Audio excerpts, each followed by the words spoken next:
Israeli Prime Minister Benjamin Netanyahu and his security cabinet will reportedly meet today to talk plans for a full reoccupation of the Gaza Strip. That's despite international agencies warning that the move could lead to more deaths and even further displacement.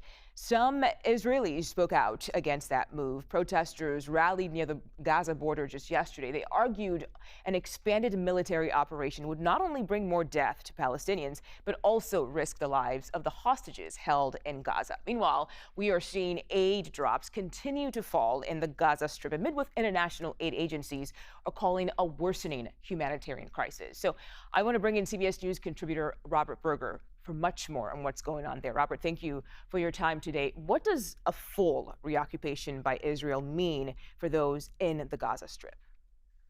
Well, we're expecting the cabinet to approve just that, conquering all of Gaza, which means the 25% of the territory that hasn't been occupied by the Israeli army since the start of the war.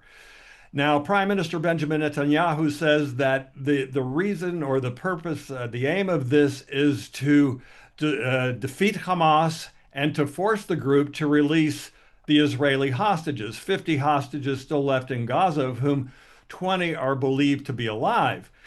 But the Israeli Army Chief of Staff opposes this and says that it could backfire. The reason that Israel actually hasn't gone into this 25% of the territory, including Gaza City, is because the hostages are apparently being held there. So the Army Chief is warning that the hostages could either be killed in the crossfire or executed if Israel goes in. And there's also a lot of concern that after 22 months of fighting, Israeli troops could take heavy casualties in Hamas guerrilla warfare.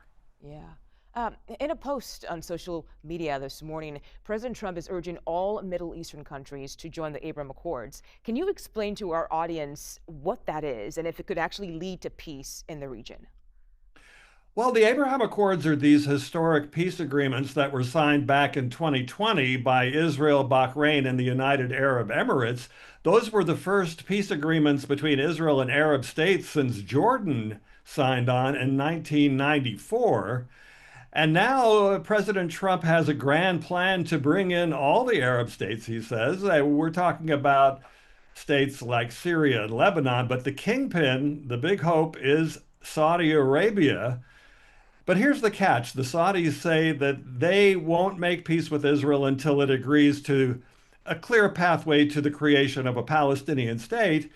And this right-wing Israeli government says that's not going to happen. No Palestinian state, especially in the wake of October 7th. Wow.